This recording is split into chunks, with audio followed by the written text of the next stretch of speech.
How do you get involved and, create a new community, if you will? Well, now that you've been here for a while, I'd like your take on kind of your experience. So whenever, I know obviously like you had Maddie with you, but you were diehard Texan, right? Yeah. Grew up in Dallas, Fort Worth, then you interned in San Antonio, then you moved and lived in San Antonio for a little while, which isn't very far from Dallas, right? So you could potentially make a weekend trip to your parents or to Dallas if you wanted to.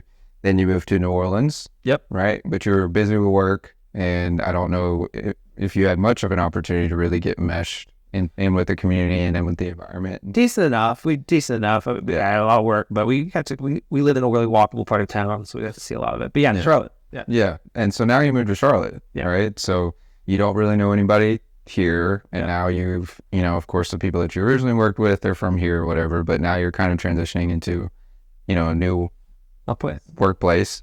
So how do you go about, kind of getting involved and not feeling like you've moved here and now you're isolated, right? Now you're away from everybody. Now you're away from your old friends. How do you get involved and, create a new community, if you will?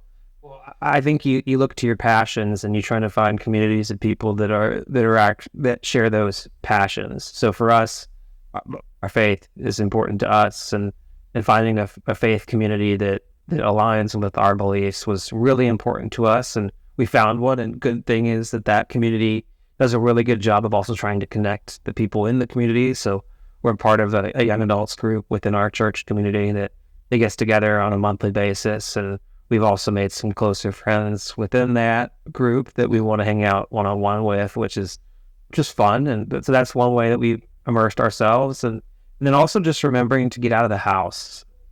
And so we've been asking our coworkers, friends, colleagues, people in the mommy groups in town for advice on day trips and to do in and around town. So last weekend for Mother's Day, we went to a farm. We've also heard that there's some places nearby we can go strawberry picking. So just kind of identifying with the community and just interacting with strangers. Yeah. It makes you feel a lot less isolated when you get to interact with strangers. And then, I was going to say something else. And then also making time, to go back and visit family. So we budgeted line items in our budget for the dog sitters and the flights. So we're going back to see our family at least once every few months. That's good. Yeah. So we're keeping our connect, or at least they're coming to us. We're going back. We're keeping that connection. We're going back to Texas for baby E's birthday, which is going to be fun. And so we're keeping the connection to the past, but also immersing ourselves and hitting it on both ends with trying to avoid the isolation. Also, props to Maddie. Maddie's done a great job. She's joined multiple mother groups that she goes out and on a weekly basis gets that socialization, so she's not isolated just between school and work. She also gets to go hang out with the other moms and other babies, which is good. We've met other families through that as well. So we're working really hard, being very intentional about trying to not be isolated.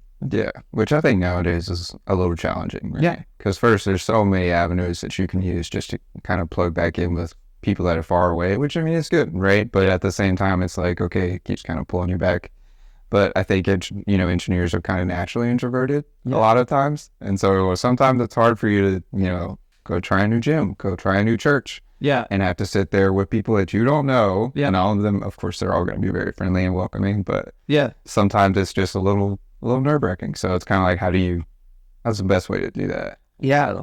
And so, for example, my brother, he's going to go to San Antonio this summer, and I'm trying to think of different ways that if I were to give him advice on how to feel connected that summer, because it's a city that he doesn't really have his own friends in. I've connected him to my friends, but if I were to give him advice, I'd say, hey, what do you enjoy? Do you enjoy running? Go run. Do you enjoy playing? If you enjoyed playing tabletop games, go play D&D with people at the card shop. If you enjoy working out, go to the gym. Go to a gym that has group classes or something like that. Go on dates. Hop on Tinder or Hinge or whatever. Go on, talk to people in the community. Go on dates. Go do fun things. Go do different events around town with other people, with people with strangers, with people you want to get to know. You never know what will come out of that. So that's the advice I'd give to him. Just If you're single, go on dates. If you're not single, then go on double dates. Well, that's a good way to explore people and keep a good pulse on what kind of events, whether it be cultural events, community events that are going on that are free, and just show up and meet people. But I sympathize with anybody that's just moving to a new city by themselves. That's hard. I haven't had to do that, so I sympathize with people in that.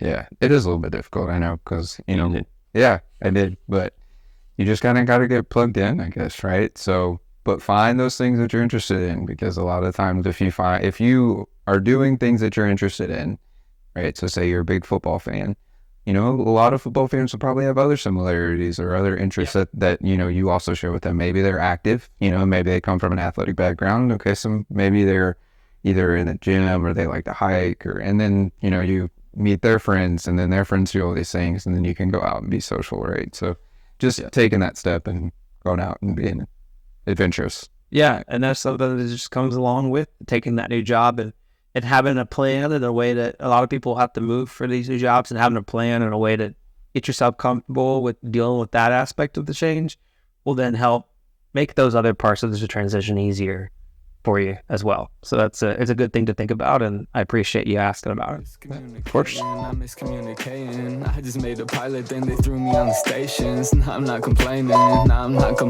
My thoughts get complicated. I cannot explain in lameness. Never losing focus because I ain't chasing payments. Still playing in the basement while I'm working on arrangements. They heard the kid in 50 countries. Thank God that's amazing. But I'd rather thank Spotify. They put me on the station.